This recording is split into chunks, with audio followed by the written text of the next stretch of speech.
Hello guys. Okay. Para to sa iyo Gemini, sa inyong pag-ibig ito. Free reading sa mga Gemini sa kanilang buhay pag-ibig. Tingnan natin ang inyong message today guys. Gemini, this is for you. Pag-ibig ito ng mga Gemini about sa inyong love life.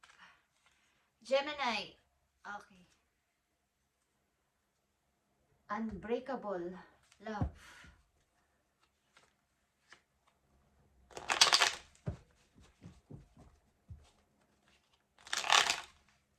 Maring kayo umiibig sa parang hindi to basta-bastang pag-ibig.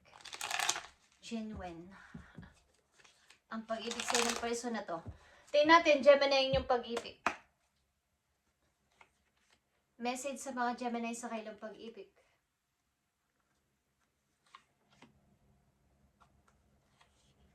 Tingnan natin, guys.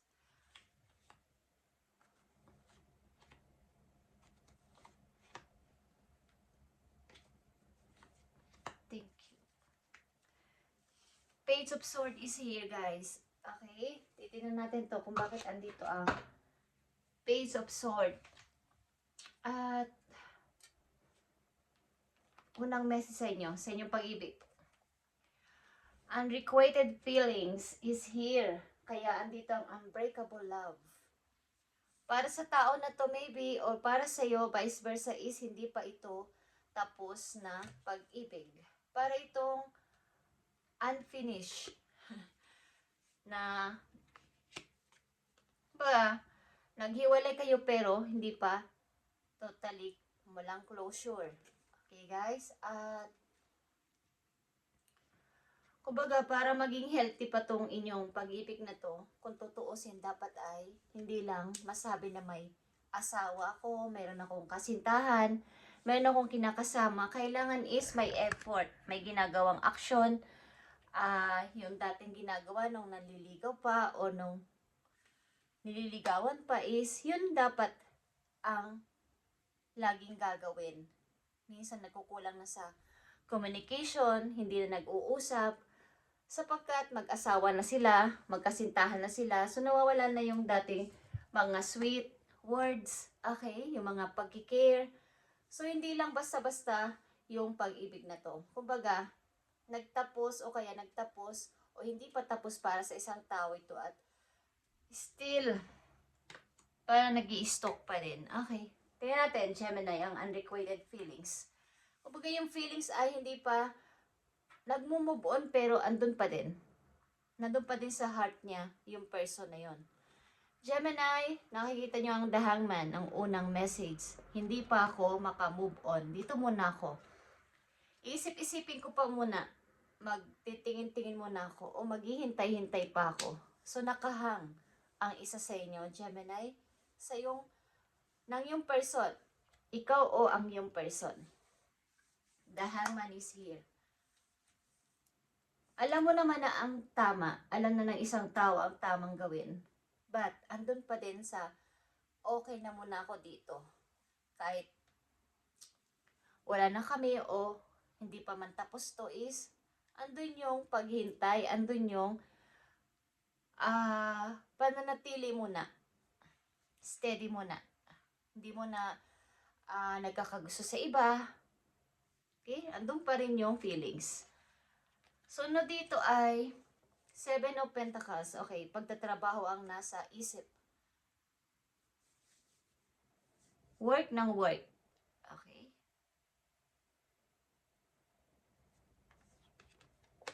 Nakita nyo ang the tower. Okay, guys. Kaya sinasabi ko kayo na hindi lang basta-basta ang pagpasok sa isang relasyon, guys. Maaaring ilan sa inyo ay sobrang focus sa trabaho at hindi yun namamalayan na wala na. Gumuguho ng inyong binild na ininvest na pag-ibig. Ang binuo ninyong pag-ibig, binuo ninyong samahan is maaaring nagkakaroon na ng lamat or hindi na nagkakaunawaan dahil sa sobrang pag-focus sa trabaho. Okay lang magtrabaho pero yung may balance sa private, sa loved ones, sa paligid. Balance yun guys, okay? mukhang sobra-sobra yung ginagawang pagtatrabaho dito ng isang tao, kaya hindi namamalayan na nagkakaroon na pala ng problema ang kanilang relasyon. So, the Emperor is here. Gemini, Aries is here. Scorpio, Capricorn, okay, Cancer.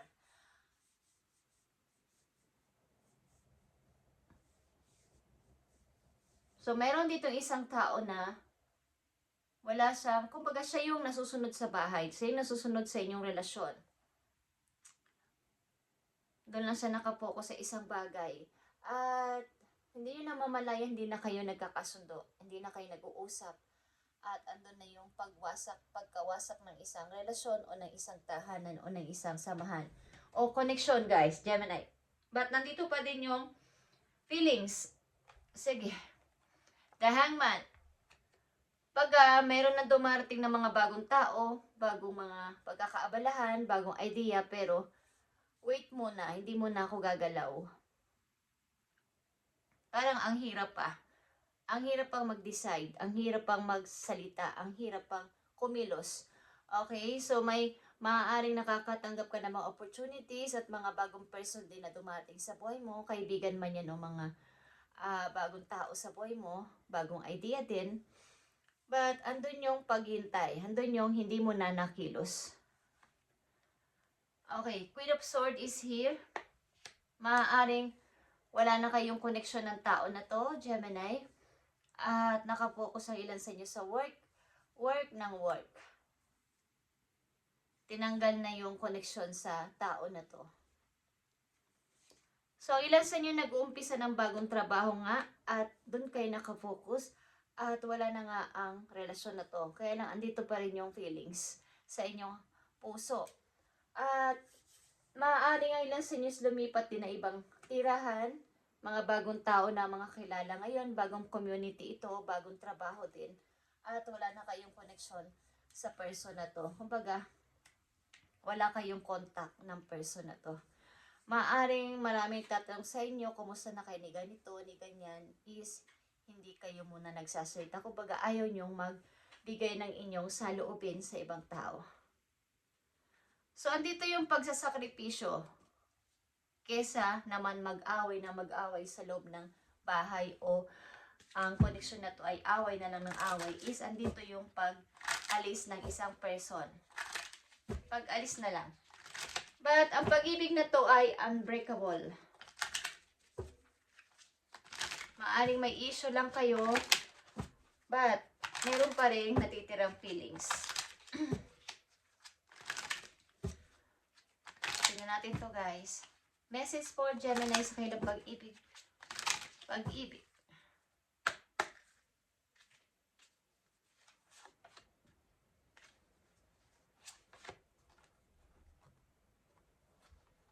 Okay.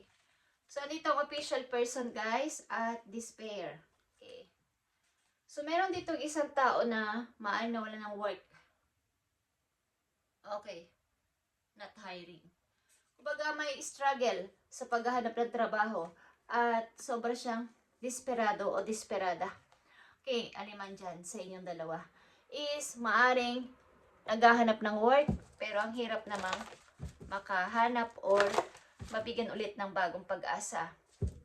So, ang ilan dito sa inyo ay naghahanap ng bagong tirahan, bagong work, at bagong community na rin. Maaring hindi pa ito tapos na relasyon para sa inyong dalawa o para sa isa sa inyo, but andito yung kawalan na ng connection, kawalan na ng contact sa isa't isa. At meron dito mga dumarating na bagong oportunidad sa inyo, Gemini, o bago mga tao, makikipagkilala sa inyo. So, bigyan nyo sila ng panahon, bigyan nyo sila ng chance na kayo ay magkaroon ulit ng tiwala sa ibang tao. Okay? Kahit may ganito mga nangyari sa buhay niyo sa inyong naging relasyon. Tingnan natin to, Gemini, about sa unrequited love o unrequited feelings.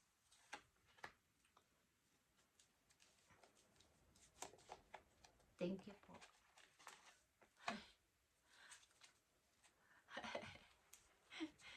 unrequited love, guys. Okay? There's not enough attraction or chemistry to keep this relationship going. Maaring may manunuyo dito, Gemini, aliman dito, aliman sa inyo dalawa, kung anong kasarian ninyo. Maaaring may manunuyo dito para sabihin na, sorry na, okay? Maaaring ang puso ng person ninyo dito ay pure, kumbaga, pag-ibig. Kaya lang may hindi kayo pagkakaintindihan. Okay, guys? Unrequited feelings, unrequited love. Okay. Your love life is influenced by your religious upbringing and spiritual path is here. At saka ang pay attention to the red flags. Okay, guys. So, maaaring may magpapaawa sa'yo dito talaga at para siyang anghel na lalapit ulit sa'yo para ikaw ay suyo-suyuin. So, depende sa inyo kung kayo ay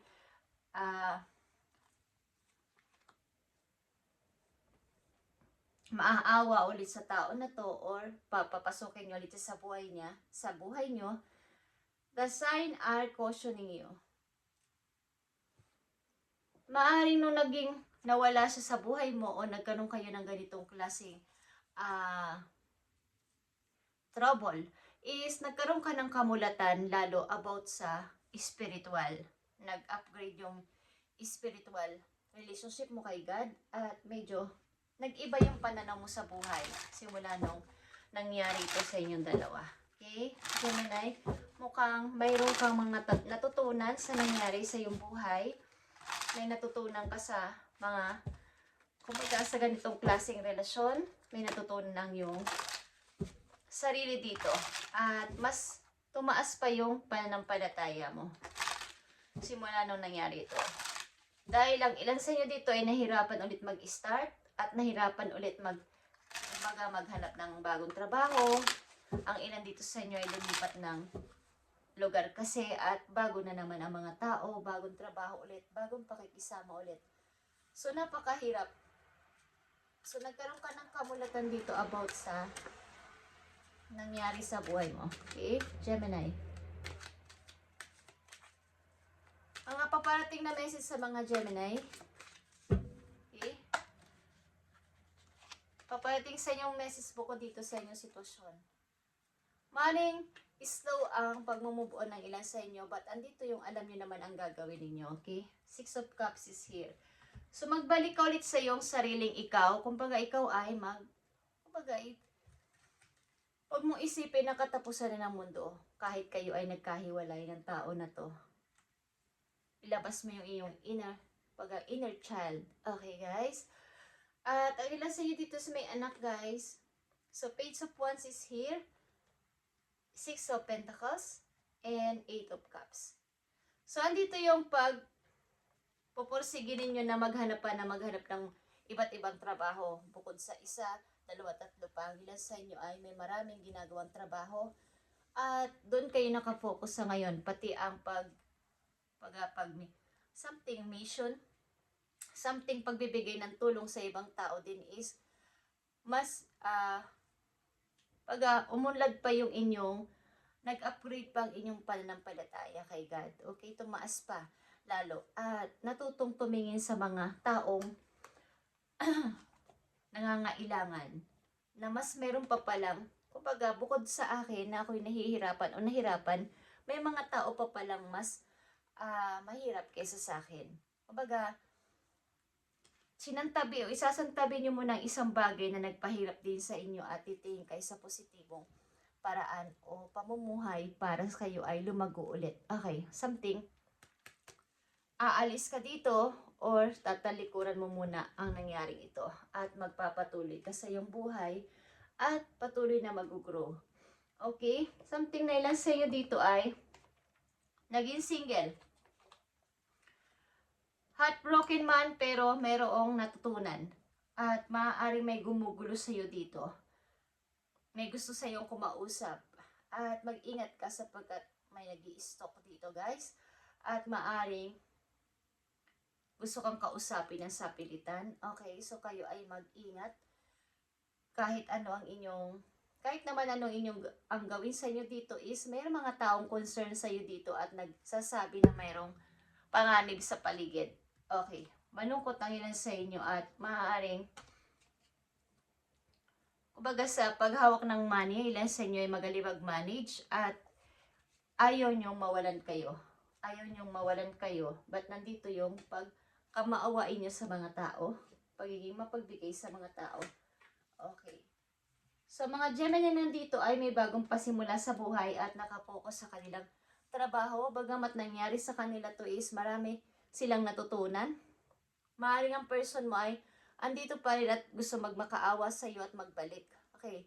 Ito ay something unrequited feelings, unrequited love ito para sa kanya. Hindi pa to tapos at wala pang closure. Pero depende sa inyo kung anong inyong isasagot sa tao na to. Okay? O ang inyong magiging sasabihin niya sa tao na to kung magkita ulit kayo. Depende sa inyong feelings. Okay. Gemini, last message for you. I need 2 message sa mga Gemini. Ayon dito sa kanilang sitwasyon. Thank you, Spirit.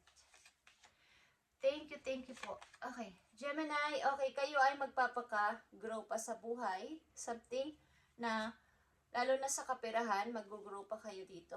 Tataas pang inyong ipon o magiging okay kayo sa pamumuhay ninyo sapagkat maaaring titingin muna kayo sa kung ano yung mga dating hindi nyo nagawa at gusto nyo ipaunlad pa to.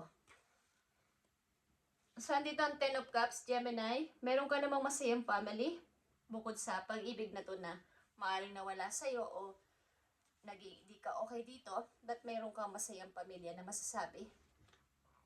At yeah, ilan sa inyo ay nasa travel o papunta pa lang sa ibang lugar. Maaaring kayo ay gusto nyo maglibot sa iba't ibang parte ng bansa, okay, iba't ibang bansa.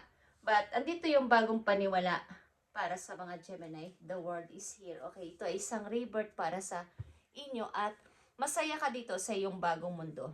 Okay, thank you Gemini and God bless sa inyong lahat guys at nalalapit na rin ang inyong kaarawan. So kung kayo may kilalang Taurus, happy birthday pa rin sa kanila guys. Thank you and God bless.